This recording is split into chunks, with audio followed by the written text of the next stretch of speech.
Wow. So I'm recording this after the channeling that you're about to watch or listen to. It's so powerful and so specific to what's going on right now today that, of course, that's why God needs me to share this as proof. So I'm going to include this story at the end just so that you get what you're meant for and you don't have to just listen to me share my personal life, which is, what I do on this channel. It's how God speaks through me, but this is insane. And it's exactly why you can trust that no weapon formed against you shall ever prosper. Beautiful soul. So to be honest, I could give you multiple examples of this. Endless amounts. This one's very specific to this one. This, I guess, is what I'm meant to share. Well, I guess they say two things. So, first, for those that don't know my backstory, I unknowingly met a severely psychopathic, actual narcissist, narcissistic personality disorder. I, of course, did not know this initially, but not only is the fact that I'm studying psychology, thanks to that, God using good things for good, but the first time we ever met, he looked me in the face and said, "You're a witch." I said, "What?" And he goes, "They used to burn women with eyes like you at the stake." That was before my awakening. Now, his father, an elderly mason in a very small town, dark community, where they think they run their world, of course, has been attempting to destroy my life in actually every single way possible. They've stolen my children. I got the oldest one back just because he was so old now and he was assaulted by them in public that they had no choice but to give him back to me, 222. But the small one, the grandfather who has abused and continues to abuse, and I can't do anything about it except for know that the divine has used all of this for a really, really, really, really big purpose. And that's part of what I'll share. I can't give so much away. But so when I went through my awakening, I was publicly sharing my visions and stuff. I was going through the hard part, my crazy stuff. The divine said, "Share it all." And I said, "Everyone's going to think I'm crazy. I'm going to lose everyone." And they said, "Yep." I did, and I did. But I would never, ever do it over again different. But what did happen was, in an attempt to just do the right thing and tell the truth, I wasn't understanding. I still don't understand why they've done all this to me, but whatever.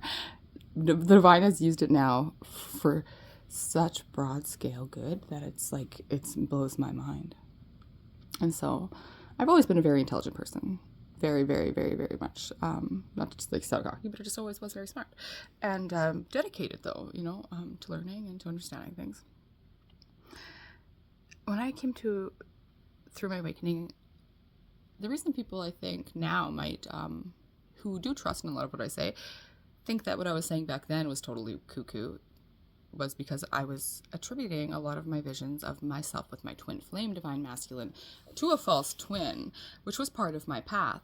However, I've discovered, of course, that every single thing that I was shown is still all true, right? Just on a separate timeline, and was with my true divine masculine.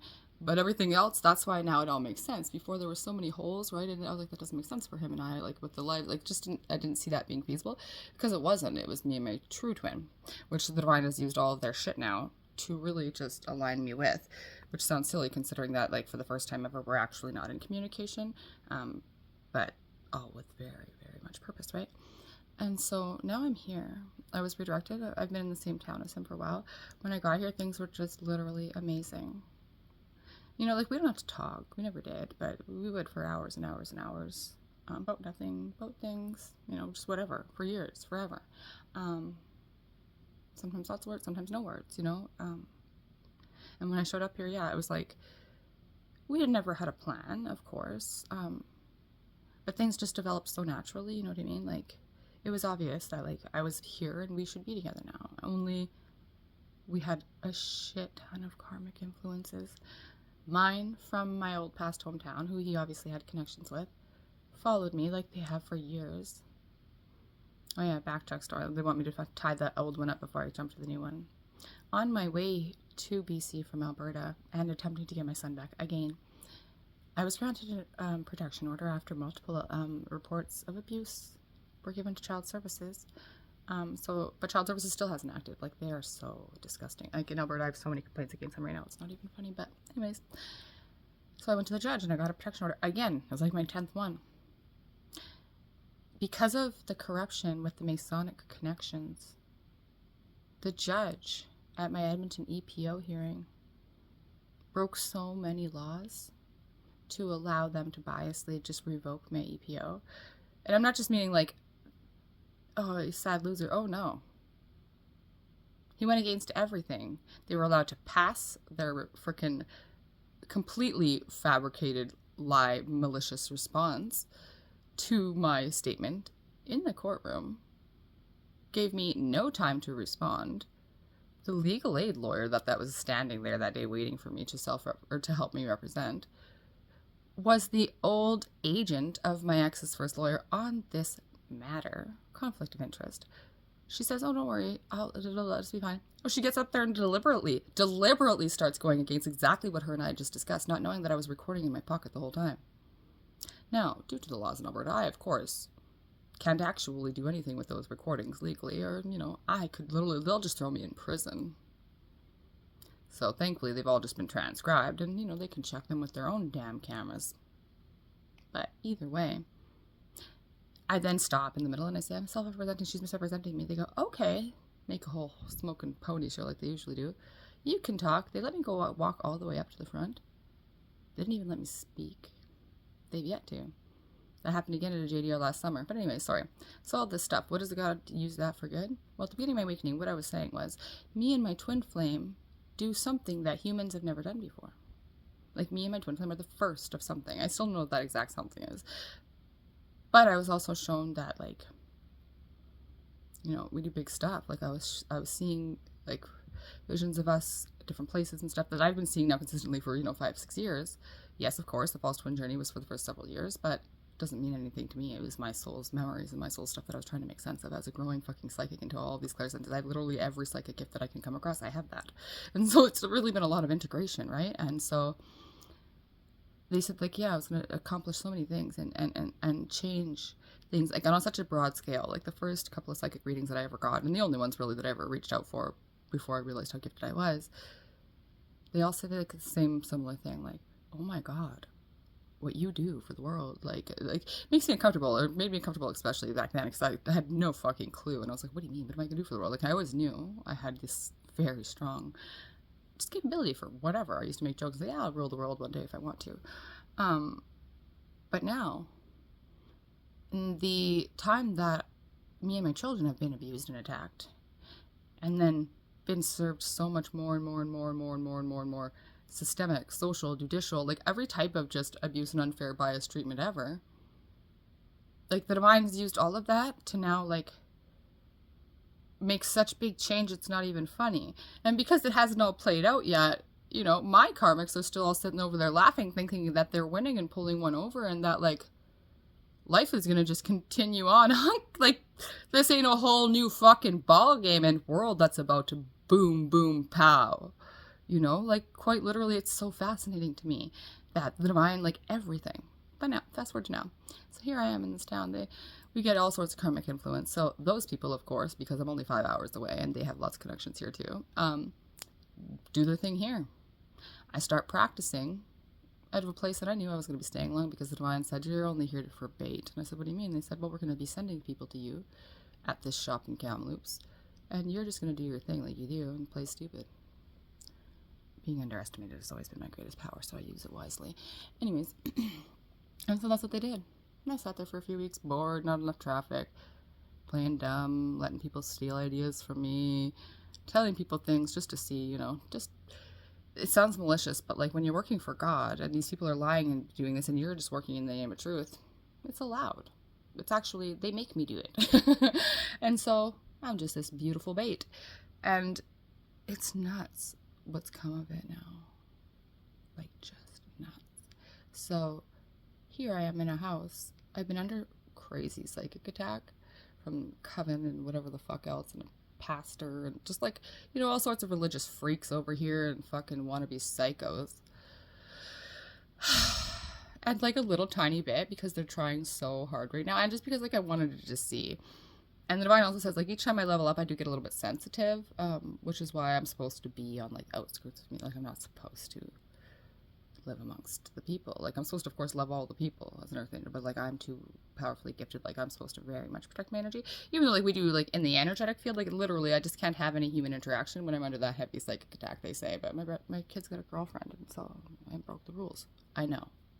Anyways, it was a fun ride, going a little bit crazy for a couple of days. Like I knew it, I was spiraling. Like, and it did like, I guess if they were counting points, they might have got 1 point. They made me spiral a bit, so much so that I broke my own frickin' oath, and I texted my twin crazy again. I mean, not that I really regret, I don't really care, but like I was done texting him, like for real. And so I'm like, well, you guys got 1. And but then in the midst of that spiral, like, and I mean, it was a little bit of a spiral. I didn't catch it right at first, but it was a little bit of a spiral. I got so much done. Like, it's like hard to even really look back at the last like couple of days as a spiral, because I actually created you guys. And I know I said I created so many things that you guys haven't seen yet, which is why it's another testament to what God does. It was all for a purpose, because here I came to this new community thinking that like, and I have so many big plans, like huge societal things that I've been like making big connections with. So that ties up the whole thing. Being attacked by corrupt judges and a whole bunch of Masons affiliated with the doctors and hospitals and courthouses. I didn't really understand what they meant by like what of a big thing I was going to accomplish. But now it's already almost done. And I never sought out a single thing.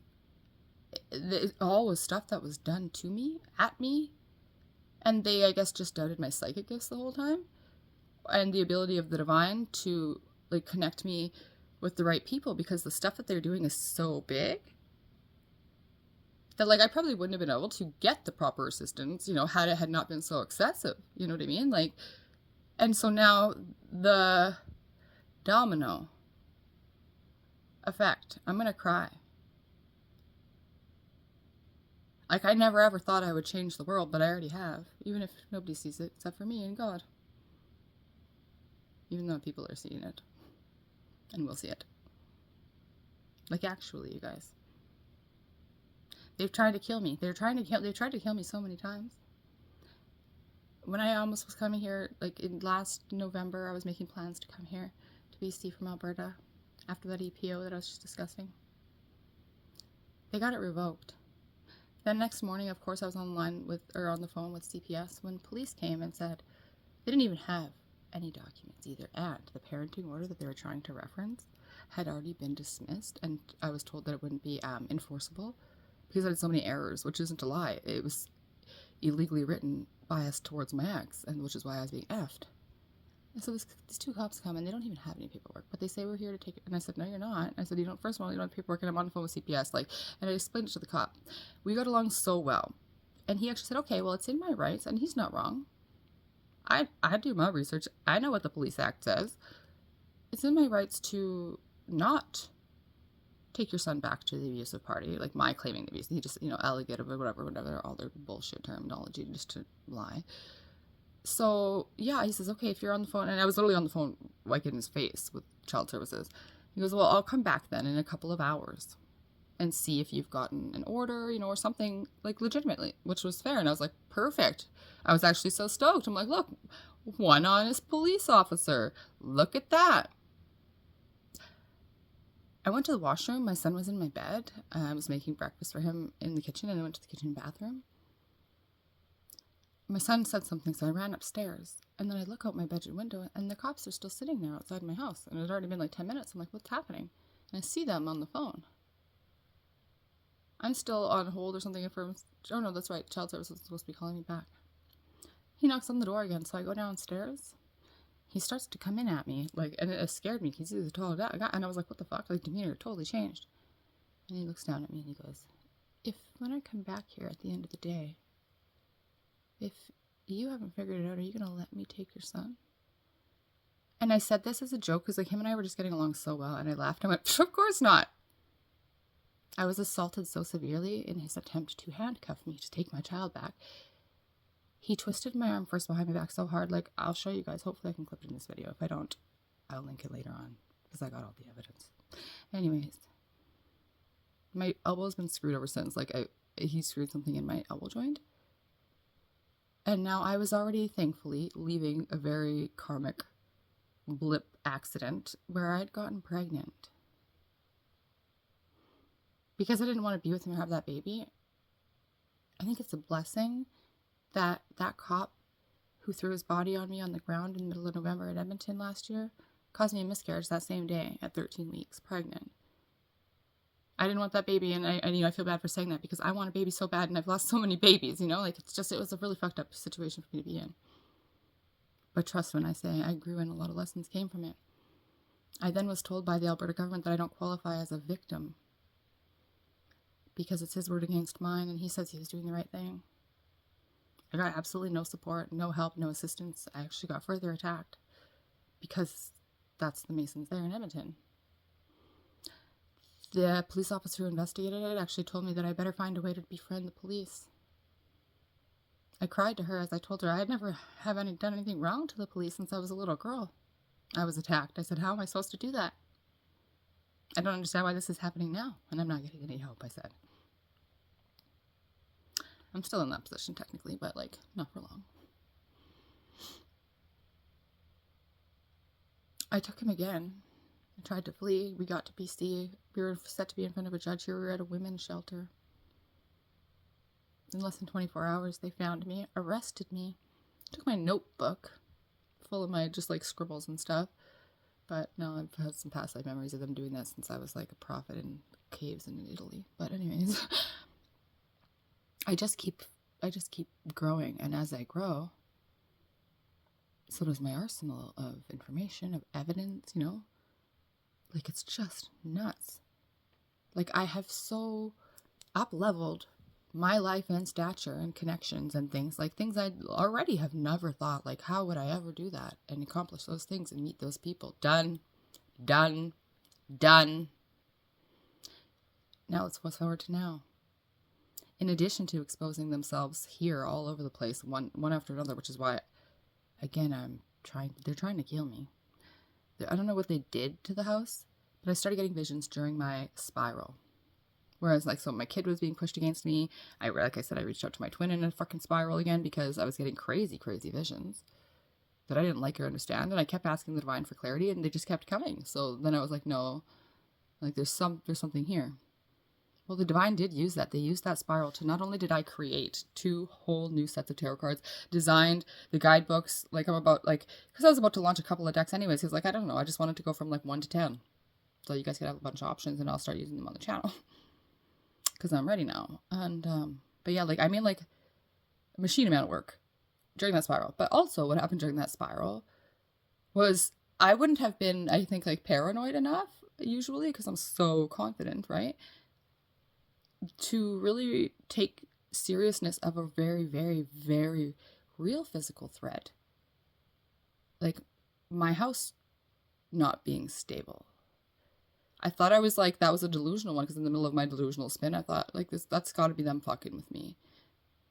Me seeing myself fall down the stairs, because like I could hear them chanting, I could see them all what they were trying to do, like literally, like the little coven there is trying real hard too, and whoever the fuck the pastor is or whatever the hell he's doing, you know, they know some stuff. They're trying really hard. I thought it was like all a joke though, because I'm like, well, I'm not gonna fall. I don't think it's gonna happen. Well,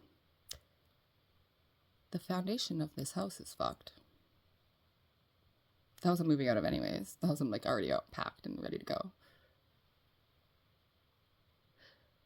I don't know if they did something to the house, or if it's just a, you know, silly, weird, divine coincidence that during that spiral of them throwing all that negative energy and making me a little bit crazy, I actually, like, did crack the floor with my own foot. Of course I didn't fall. You guys listen to this message, right? If you made it this far, you listen to the message. Ain't nobody falling over here. I love you guys. If you haven't already subscribed to my channel, I hope you do, so you can see what comes next.